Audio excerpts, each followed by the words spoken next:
What's poppin', mi gente? You already know who it is, and I'm back with another video. First up, I want to give a quick shout out to all of my newest Patreon supporters. Since I put out my previous update a week ago, I've received a number of them. That would be Waleed A, Elijah H, Igor O, and Andre W. And I definitely want to give a special shout out to Cerny B, who is my newest gold tier member. Thank you for the generous donation, bro. You have no idea how much that $100 is going to help out. Now, I did want to put up another quick update video of the wolf form this week, but I'm going to delay that by a week because I'm still bug testing and inputting things. So instead, you guys will find the change log attached to the post that goes with this video. I'm just going to briefly discuss a couple of things, and I'm going to let everybody get back to what they're doing.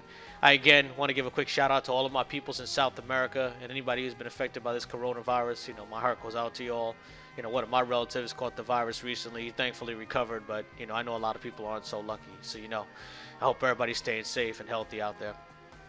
The first topic I want to discuss today is going to be a loyal Patreon supporter recently brought up, Esco, why don't you do the Let's Talk About It videos anymore? And the answer to that is simple. People just weren't feeling it. The honest truth is the videos weren't getting a lot of thumbs up. They weren't getting a lot of views. I mean, I guess people don't want to sit here listening to me run my motherfucking mouth for 20 minutes. Can't say I'm surprised, honestly. I'm sure you have better things to do. Like sitting there watching paint dry, for example. Or counting the skin cells your body loses in a day. Point is, it wasn't the most entertaining thing for people, so I stopped doing them. Not planning on doing any more for a while. The next question I've received multiple times is, will I accept coding help on the project? And the short answer is no. Hell no. Hell motherfuck no. There's a list of reasons, a ridiculous list of reasons I can go through here, but I'm not going to bore everybody to tears. Besides the obvious that giving someone access to my code is just not a good idea, especially a stranger on the internet. Besides the fact that most people who offer help for free are full of nothing but bullshit and fuckery and aren't going to produce a damn thing. It's just not a good idea. Learning somebody else's code, especially a person who decides to just randomly jump ship and then having a bug tested and go through it and make corrections, it's just an absolute nightmare. I'm talking it's going to be disastrous. I'm talking Raiders of the Lost Ark levels of my face will melt off and my balls will fucking explode. So no, it's just not worth doing. Again, I have people to advise me if I need some help there. I have no problem reaching out to people, putting posts on forums. Might that slow the engine's progress down a little bit? Yeah, but the fact of the matter is, I do this as a hobby, I do this for enjoyment, and I love doing it. I like having everything just the way I want it. That might sound a little OCD, but it is what it is, and you guys have seen the results so far. So, that's all there is to it. Thank you to anybody out there who wants to offer me serious coding help, but the answer is a straight out no. So on the other side of the spectrum, what will I accept help with? Well, sprites and concept art are number one. That's why I have the Patreon page up, is to get the donations to pay people for those.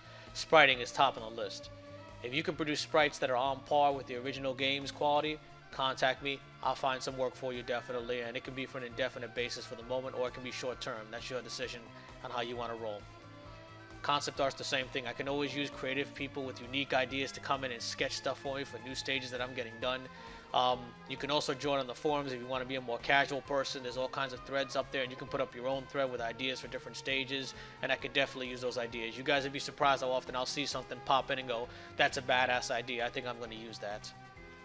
Last but not least is sounds, but sounds is volunteer basis only. I'm not offering any paid positions for that because quite frankly, I could honestly do the sounds myself. There's so many sound packs out there, so many tools to edit them with, and they're pretty intuitive that if I took the time and buckled down, I could get it done. But it would be nice to find 2 or 3 people who can help expand on some sound sets for me and just save overall on production time with the project. I will say this, everybody's got to be able to accept constructive criticism, because just because you put your heart and soul into something, if it doesn't hit the quality standards of the original game, the answer is going to be no matter how hard you worked on it, and it is what it is. I say that because some people get butthurt and just can't accept the word no when I tell them, hey, I'm sorry, I know you want this in the game, but it's not going to happen, and that's all there is to it. You know, people have to also produce, whether it's a volunteer or paid basis, I will say that, because the fact is I don't have time to sit on Skype with somebody for 2 hours to have them absolutely produce nothing for me. That's 2 hours I could have been coding, and that doesn't sound like a big deal if I'm just sitting there talking to you, because people always think, oh yeah, let's just talk for 15 minutes, man, come on. 15 minutes turns into an hour and a half. That's just the way it happens. You know, so bottom line is, I expect people to get stuff done. Nobody owes me anything, but at the same time, I just don't have the time to be hanging around talking to people who aren't getting things finished for me. So that's that. I've been blessed, like I said. I've had a lot of people who have been really dedicated and gotten stuff done, and I just hope to find a couple more people like that. Also, a quick change I want to announce that I'm going to be making on my Patreon page. The dollar tier is going to be going away. There's just no point behind having it. Right now, dollar coin members don't get any kind of rewards, and I've only got about 10 of them on there.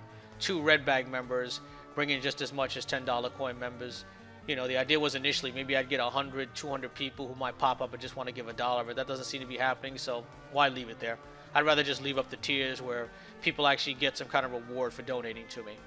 The people that are on the dollar coin member tier, they'll be fine there. You know, as far as I know, when I remove the tier, it doesn't kick anybody off. So, you know, you guys are good. If you want to stay on the dollar tier, I've got no problem with that. But going forward, just not gonna accept any more new people, and really want people to be able to see the content. Really want to be able to give people something back for their efforts. And I can't really do that for $1, sadly.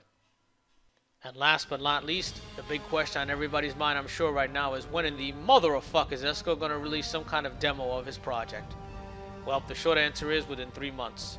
And by demo, I mean it's going to be the prologue stage with the Legacy Dracula fight. You'll be able to use Legacy Richter along with Alucard. Yes, you will be able to take on Big Daddy Dracula with Alucard. You won't have any kind of story. It's just so you can go ahead and, you know, try him out, see his controls, see how he functions in wolf form, bat form, wolf form, you know, the whole 9 yards.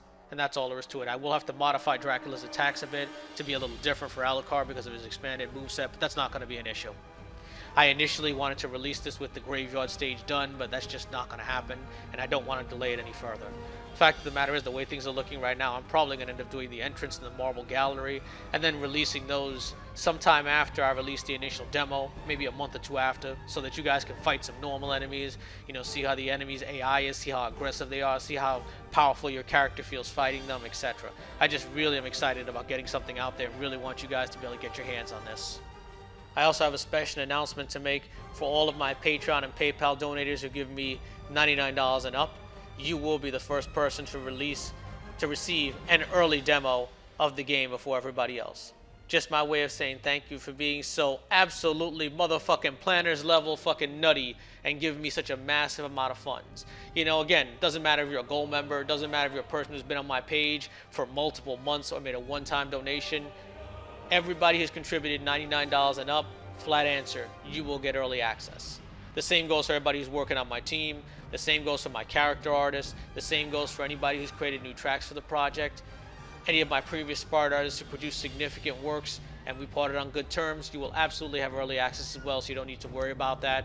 Followed next by all of my regular Patreon and PayPal donators will next have access to it. And then lastly will be the general public. Alright, and that's all I have to talk about in this video today. If you have ideas, you know, and you want to get them out there, join the forums. If forums aren't your thing, join the Facebook group to talk to other like-minded Castlevania fans. We just hit about 500 people in the last week or two, and I'm really shocked to see how big that community has gotten. I will also say, if you want to be one of those people that's going to be part of the early releases, become a Patreon supporter. You can become one for as little as $5 a month. You can also make a one-time donation via PayPal. Links are down below. So that's it. Cheap plug over. I'm done panhandling here like I'm looking for spare change and about to be sleeping under a bridge. I will also say this. If the Patreon page gets up to $1,000 in donations before I even do the initial release, I'll gladly release it to everybody, because at that point then it becomes, you know what, fundraising over, I don't need to do it anymore, and that's all there is to it. I'll just have to find some other kind of reward to give my $99 and up donators, because I do want to give the highest people who have donated to me something back as my way of saying thank you. Alright, and with that, I'm going to bounce the fuck off here like a rubber ball. Nobody wants to sit here listening to my mouth run a goddamn marathon, so just like the lights in the project always, I'm out. Everybody stay safe. I'll catch y'all next week with another video showing off some more in-game development, and I know y'all are going to love it, so stay tuned for that. Deuces.